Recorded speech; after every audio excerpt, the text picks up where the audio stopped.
মুখ্যমন্ত্ৰী সমগ্ৰ গ্ৰাম্য উন্নয়ন আঁচনিৰ অধীনত জাগিৰোডত ট্ৰেক্টৰ বিতৰণ।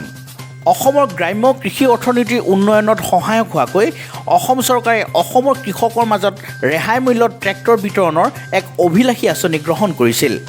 মুখ্যমন্ত্ৰী সমগ্ৰ গ্ৰাম্য উন্নয়ন আঁচনি নামেৰে পৰিচিত এই আঁচনিৰ অধীনত সমগ্ৰ অসমত প্ৰথম পৰ্যায়ত 8,000 ট্ৰেক্টৰ বিতৰণ কৰা হয়। মৰিগাঁও জিলাৰ জাগিৰোড বিধানসভা সমষ্টিতো দেওবাৰে কৃষকৰ মাজত ট্ৰেক্টৰ বিতৰণ কৰা হয়। এই উপলক্ষে জাগিৰোডৰ গড়কাপ্তানি বিভাগৰ পৰিদৰ্শন বাংলোত অনুষ্ঠিত এক অনুষ্ঠানত অংশগ্ৰহণ কৰি ৰাজ্যিক মন্ত্ৰী তথা জাগিৰোড সমষ্টিৰ বিধায়ক পীযুষ হাজৰিকাই কয় যে অসম চৰকাৰে 70% ৰেহাই মূল্যত ট্ৰেক্টৰ বিতৰণ কৰাৰ ফলত অনাগত সময়ত ৰাজ্যৰ গ্ৰাম্য কৃষি অৰ্থনীতিত সুদূৰ প্ৰসাৰী প্ৰভাৱ দেখিবলৈ পোৱা যাব।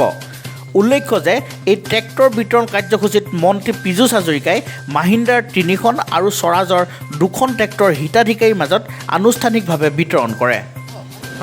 4 বছৰ আগতে অসম চৰকাৰে সিদ্ধান্ত লৈছিলে যে মুখ্যমন্ত্ৰীৰ সমগ্ৰ গ্ৰাম্য উন্নয়ন যোজনাৰ মাধ্যমেৰে প্ৰত্যেকখন গাঁৱত এটা আত্মসহায়ক গোটক 70% ছাবচিডিৰে এখন ট্ৰেক্টৰ দিয়া হ'ব।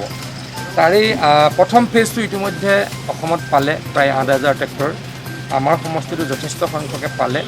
আজি ছেকেণ্ড ফেজৰ ট্ৰেক্টৰ দিবলৈ পাই মই অত্যন্ত সুখী হৈছোঁ। এই এখন ট্ৰেক্টৰ প্ৰায় 8 লাখ টকা দামৰ, মাত্ৰ 2.5 লাখমান টকা গোটটোৱে দিব লাগিব, বাকী 5.5 লাখ টকা আমাৰ চৰকাৰে বহন কৰিছে। ই অসমৰ কৃষি ক্ষেত্ৰখনত বা গ্ৰাম্য অৰ্থনীতিত অত্যন্ত সুদূৰ প্ৰসাৰী প্ৰভাৱ পেলাব বুলি মই উপলব্ধি কৰোঁ। ময়ো ডিৰেক্টলি ইনডিৰেক্টলি খেতিৰ লগত জড়িত। খেতিয়কৰ মৰ্মবেদনা মই বুজি পাওঁ।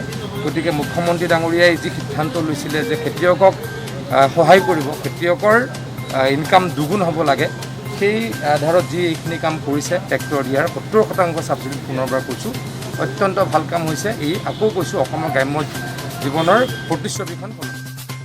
নিউজ ডেস্ক ৰিপৰ্ট, মৰিগাঁও সংবাদ।